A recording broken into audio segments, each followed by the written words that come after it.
going to Suzhou. So exciting stuff here is these are the comps for game number 1, Clement Chu.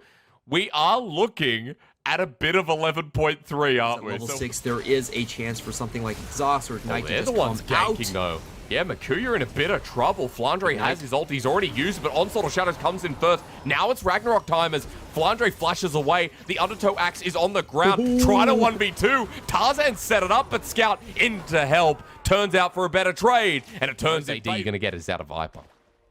Yeah, this is a I win lane sort of composition that they're going for. There's no assassins anywhere to be found. It's pretty much just Light saying that my whole purpose in life... Clement, okay. Makuya's just killed teleport. He'll be able to push out the wave, though, and deny some experience, deny some CS. JJ's doing the dragon, but Light wants to contest. Comes in with a Q, but a rend will not be enough. So they aren't immediately dove on. So this is pretty smart strategy from LNG. Yeah. They are dropping the Herald in the top side while knowing that the jungler probably has to defend in the bottom as well. If LNG just played defensively for this Herald, then nothing will happen to them.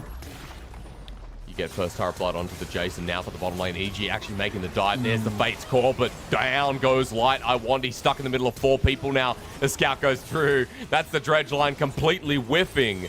As to bring the play back, Icon's here, but unfortunately it's way too late, and that's EDG. Viper might be in a bit of trouble. He used heal.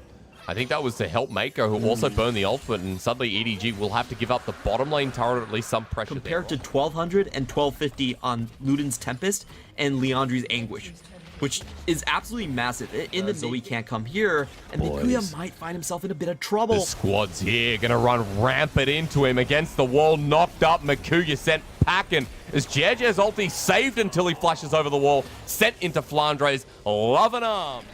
I wonder what happened there to Flandre. We didn't get to see the start of it. No ultimates actually burned on LNG, but they still get the ult from Sion. Double shield available, while EDG now gearing up for the objective to spawn. Yep, and it's actually super easy for EDG to play this one out as they're going in right for Light. There you go, Onslaught of Shadows, decimating strike. The Kalista left alone. 4 versus 5. A Scout has to flash over the wall. A summoner for a kill. Definitely in favor of EDG as LNG must pay the respect now. EDG don't really care about this mid lane tower anyway. It's only there to be taken by the Poe composition, and they will stop the Drake stacking from LNG. So very strong find by them. I wonder if he's actually at 3k HP already. Will be actually close. I like that you called it the Moggy's very cute. His Icon's actually caught out. Everfrost will not get the stun, and there's the trample. Shockwave for effect.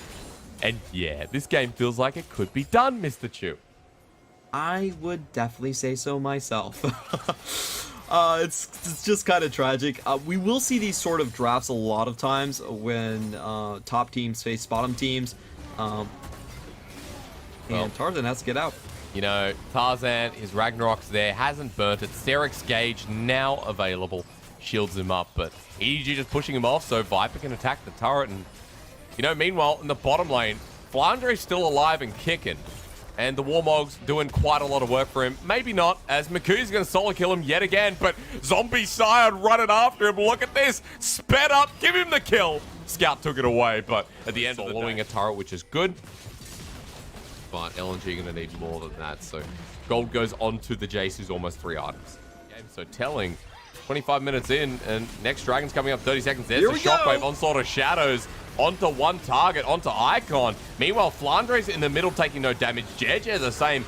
Mako with the engage. The flash burnt, but the decimating strike still connects. And I wonder as he tries to escape, they just turn their attention to Makuya. JJ comes flying in. The horse, of course, is the best course of action. And EDG again. It's such a risky composition. Like, LNG... the way that they have dropped it, it's going to be pushing this inner turret. Look at LNG. The range is Icon and Makuya. Makuya's not here. He's in the mid lane. EG just taking the turret meanwhile. Yeah, I wonder what Makuya's plan is as you see the train smash right into his beautiful face and Jace dies instantly. Yeah. It's tight. You know, LNG, as they showed us, it can all be dropped within an instant as Flandre into the back line. Meanwhile, the Fate's Call to save the support, but everyone's still on in. The trample for Mako, the shockwave onto 2 members, and forward goes JJ.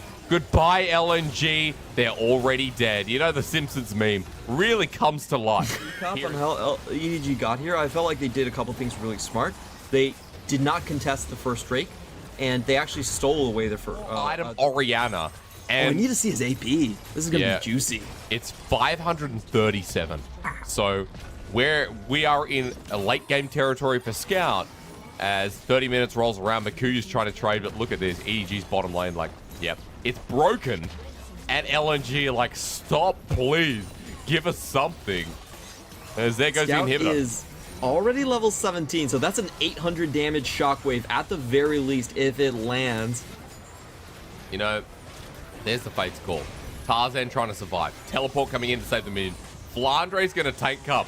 The shield is absorbing. The turret does no damage. And he has Warbox. Frank, the tank engine, is actually just going to be charging through the bases. Inhibitor number 2 going to go down next. I wonder he wanted to start the engage, but I'm glad that didn't hit. As Baron buff going to be utilized. Scout does have the TP, though, to rejoin the fight. There's the engage onto I1D. He's dead again. And here we go. EDG going to end it here, ladies and gentlemen. 31 minutes in. The tank engine flies through. The children's cartoon becomes less innocent as Flandre sets this up for Scout to get a kill. The burst damage insane. And this was over about 15 minutes ago, but it's a clinical end as game 1 looks so damn easy. Challenger versus Gold comes to life in the LPL for this first game of the series. LNG, they aren't part of your bottom 5 squad. They're a team that are still within striking distance of playoffs. But this game... There's not a ward up here, but just kind of reading with Tarzan down the bottom lane. Then a flash from I1D. 5% into the jungle. And it's first blood over to LNG. I1D setting... And Jace is one of those champions that he's always had a knack for. Oh, like, look at this. Mikuya flash! Oh my god, that was explosive. That was... just so quick. Sorry for your ears, ladies and gentlemen. I got excited as, wow, here we go again. Mako in a bit of trouble. Good flash from him too. But Tarzan coming down. Viper in a bit of trouble. It's a response from EDG though. It's a play. It's a debate. And Scout has the shockwave. You want to see it, Clint. We all want to see it. Light flashes away from it. There's a headbutt pulverized to get them out. He sacrifices his life. I don't get kicked out of the Airbnb for that one because this game's heating up a little bit as teleport comes in. Icon slowed down with dissonance. He has no mana freak. As Flandre comes through, forced the flash out of the mid lane himself. I wonder yet again, trying to save his team. Clement, he just died, but unfortunately, it's 2 for the price of 1 here for the Beef Mints and Woolworths. Salutes out to all of your support players out there. We love you unconditionally. You are the greatest players on the Rift. So selfless, so great from Iwandi. It's still a massive loss for EDG. Flandre just folding in with the advantage he got. Now I can actually use a tasty I want burger. A burger. Yeah, me too. Whenever you talk about minced meat.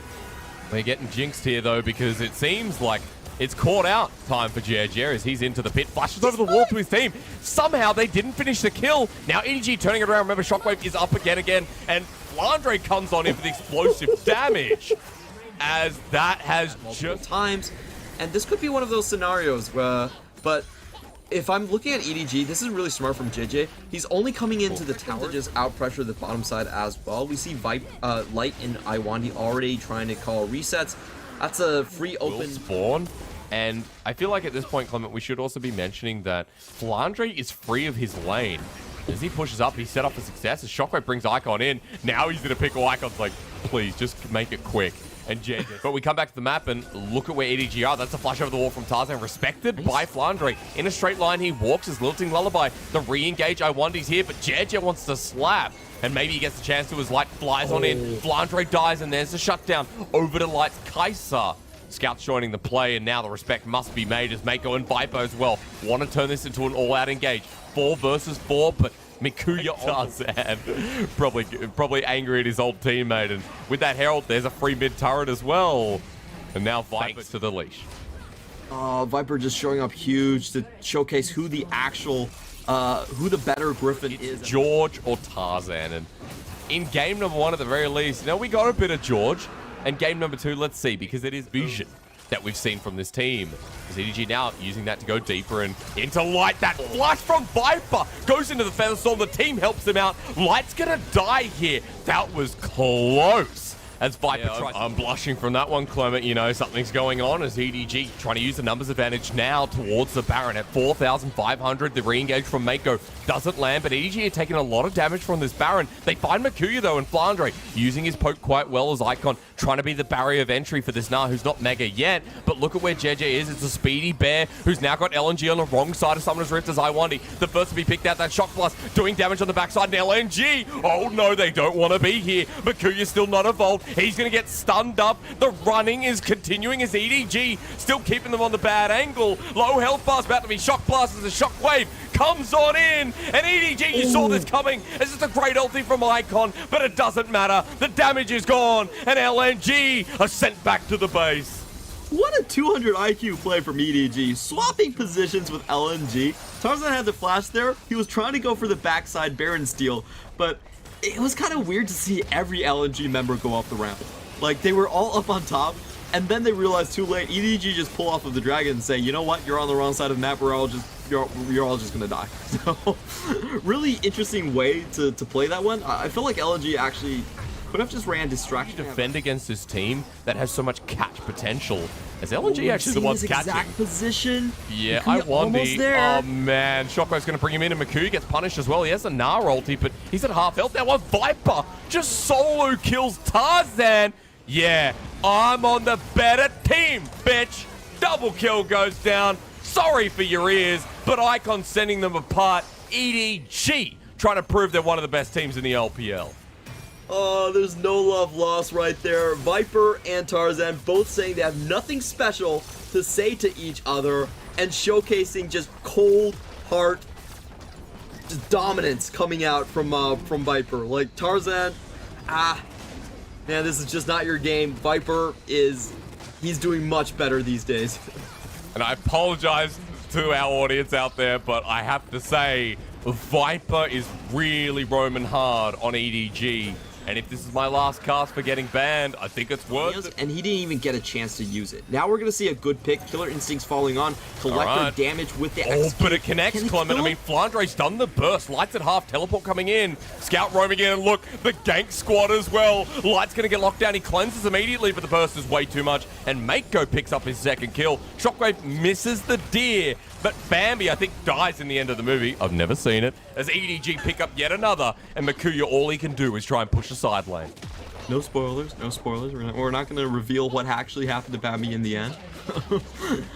Good try from LNG. That's pretty much the only play they could have done so far, but it's just way too late, man. EDG are having fun at this point. I almost feel like they're dangling Flandre in front of LNG. They know that if there's one person they want to kill, it's their former teammate Flandre for ditching them. So LNG, they're just trying to show Flandre some love. Flandre, I mean, he's been set up for success this game, Clement. And we can talk more about that, but I think for EDG, they're getting to the point of closing out this series. They're one step away from securing playoffs. Ladies and gentlemen, as the lilting lullaby comes through, that is a golden Viper. And this time Tarzan wants to get his revenge. The blades fall out once again, but the flash from Viper dodges Iwandi. Another slick play from the 80 carry here as EDG will add 2 more to the stats. 19-3, 11,000 gold at 25 minutes in. You know this one's just about over as the Shockwave misses, but Light takes the Shock Blast. And Clement, they will be the 3rd team to lock in playoffs if EDG win this game. The 3rd? EDG, they're in full control of this game. And with no context, Clement, people will now understand that EDG are one step away from playoffs, so yeah, we're going to move past that. I apologize. We've been a bit off the rails here, but this has been an EDG stomp. It has been a stomp. We find ourselves in really not a lot of comeback potential. LNG, 30 minutes in, finally getting to that Gnasher's Tooth like we were talking about for Icon. That's going to be a big damage spike. But at this point, they're pretty much relying on pick. They definitely want to find it onto Jace and Tarzan. Look at JJ, Clement, the solar flare shock blast. This bear just doesn't care. And 2-0-12, you can see why. Shockwave's available. Scout will lose a Banshee missed that 3 times in a row right now. They're still winning. It doesn't matter. There you go, the shuffle back. But Flandre does half, a quarter, 1/8 left of his health by Makuya. Meanwhile, look at the back line. EDG are playing with their food. The meat that was 2 for 1 eventually became 7 for 1 as the Brazil scoreline represents Iwandi. And ladies and gentlemen, EDG will make playoffs here with 10 wins on the board. Congratulations to